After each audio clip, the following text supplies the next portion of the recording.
আসসালামু আলাইকুম everyone, this is Sadia. Welcome back to my another blog. So আজকের ব্লগটা আমি সকাল থেকে শুরু করলাম। আর এখানে সকালে উঠে আমি চা বসিয়ে দিলাম। আর আম্মু এখানে আমার জন্য ডিম ভেজে নিচ্ছে, আর সাথে পরোটা ভাজা হয়ে গেছে। তো সকালের নাস্তা শেষ করে তোমাদের সাথে আজকে আমি আম্মুর দুপুরের রান্নাটা শেয়ার করব।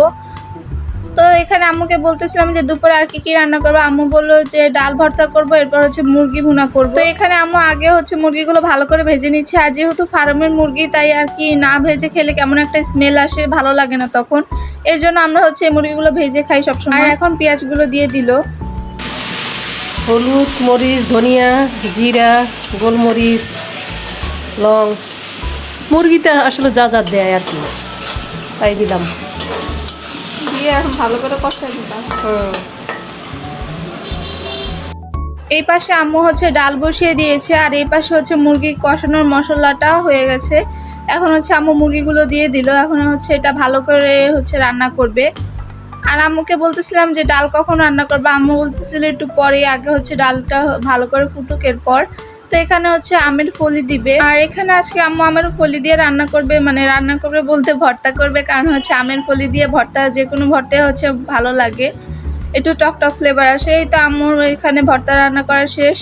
আর এটা বিকেলের দিক দিয়ে এখানে বাবা একটা নারিকেল আনে। আর আমি বলতেছিলাম এত ছোট্ট একটা নারিকেল কত সুন্দর দেখা যায়। তো নারিকেলটা আম্মু ভালো করে কুড়িয়ে নিয়েছে। আর এখানে চাল ভাজা, মানে চাল ভেজে আম্মু সেটা আবার ব্লেন্ড করেছে। আর এখানে এটা বাবা রান্না করছে, এটা কিন্তু বাবার রেসিপি। এখানে বাবা চালের নাড়ু বানাবে আজকে। তোমরা কারা কারা এই চালের নাড়ু ট্রাই করেছো বা এখনো খাওনি, তারা কিন্তু অবশ্যই আমাকে কমেন্টে জানিয়ে দিবে। আর আমার বাবার রান্না কিন্তু সবসময় পারফেক্ট হয়। আমার বাবার রান্নাও কিন্তু খুবই মজা। আমার বাবা কিন্তু সব রান্নাই পারে। আমাদের ঘরে বলতে গেলে সবাই রান্না পারে, শুধু আমি বাদে।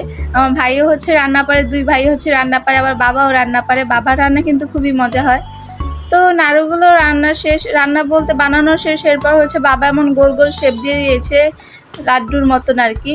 তো এখন টেস্ট করে দেখি, বিসমিল্লাহ বলে। মাশাআল্লাহ, অনেক ভালো হয়েছে। তো তোমরা ট্রাই করে দেখতে পারো। আর আজকের ব্লগটা তোমাদের কাছে কেমন লেগেছে অবশ্যই কমেন্টে জানিয়ে দিবে। আল্লাহ হাফেজ।